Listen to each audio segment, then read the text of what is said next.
Well, if it's going to happen, it's going to happen after the 2026 World Cup. So that I can assure you of, Tom. When you have a league for 30 years that's based on a basic premise, I mean, what do leagues do? They set the schedule. If you were going to go look at the job description for a commissioner and a league office, the first thing they do is set the schedule. And then they're about how do you properly bring owners together to make decisions about the governance of the league, and how do you build all the different activities in and around it, from your players to your player pool, and et cetera, et cetera, et cetera. So making this change is seismic. It's not something we should do lightly. We obviously have teams across multiple climate zones, multiple time zones, unlike any other league in the world. And if we do make the change, we're not going to go back on that decision. And there are a number of key benefits to it. Aligning with the world standard, we think, is important for our brand as we try to continue to engage as one of the important, influential leagues in the world. We want to align with on the calendar to be able to be even more engaged on the player transfer market. This year, by year end, we could have $150 million in player sales. Compare that to where we were years ago. Imagine what that will be when we're aligned on the international calendar. We also have our most important games in the busiest part of the calendar, right? And I think where we are today in the fall might be or winter might be very different when the league was founded. The league continues to have its cup later and later and later in December, and that is a challenge that has got to be addressed. And then very importantly, how do we ensure that when we make that decision, our facilities are ready for it, and our fans are ready for it, and our corporate partners are ready for it. So I would rather get it right and take our time than get it wrong and do it quick, because life's a long time when it comes to something like your schedule. Yeah, with your schedule, logistically speaking, we know the weather is completely different in the calendar that he's talking about too. But two things that stood out, obviously, Kasey, and we're going to break down a little bit what Garber said. Aligning with the world standard and even more engaged on player transfer market. Why do you think it's important for Don Garber, for MLS, to align with the world standard? Well, I mean, some of it is, too, just simply because, I mean, you bring a player in at certain times and they have certain windows. When your windows align with other teams, they're making their decisions at the same time you're making decisions.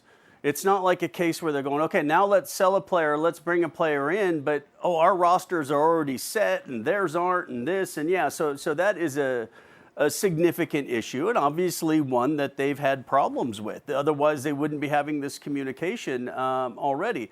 I think he's kind of overestimating kind of the impact of this. I think majority of soccer fans know when the seasons are supposed to be, and MLS has always kind of done their own thing and kind of said, no, we're going to do our own thing. So I don't think that's going to be a big issue. Clearly, the Scandinavians know how to have a little bit of break in the winter when it's the coldest, and they might need to take a little bit time off there. So I think that has been shown in multiple other leagues. Also, MLS hired a consulting firm years ago and looked at when was the time that MLS could most impact in the American sports scene. And it basically told them, you need to have your finals in the summer, in June. You need to be there when you have very limited competition with the other sports in America. He said, right now, you're hosting your finals in probably the most congested time in American sports.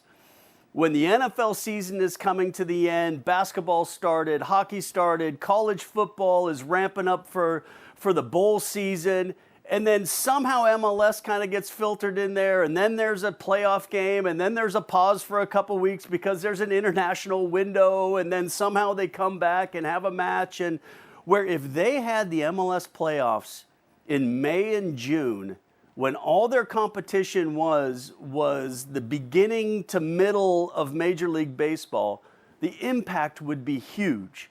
But they decided to ignore the consulting firm and just say, no, we're going to continue to do it anyway.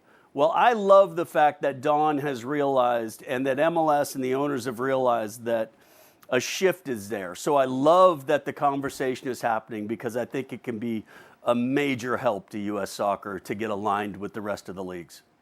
You love it? Profit. It's what the rest of the world does. You want to align yourself with the international, transfer windows. Why? Because it's easier to do player movement. It's easier to sell players. It's easier to bring in quality players. You think you could help your brand here within, the United States and Canada. It's being participant in the global game, the transfers. MLS wants to shed the retirement league image. Well, you've got to start producing talent. You've got to start buying talent, producing talent, and selling talent. And doing so, you have to align yourself with the international window. That is one. Number two is, quite frankly, for what Kasey has been saying. You can talk about visibility. Times have changed. You're no longer on a linear network. You're no longer on networks that have massive properties. You're on a streaming service that allows you to have programming whenever you want. You can do it in the summer. You can do it where it could be well bought, well consumed.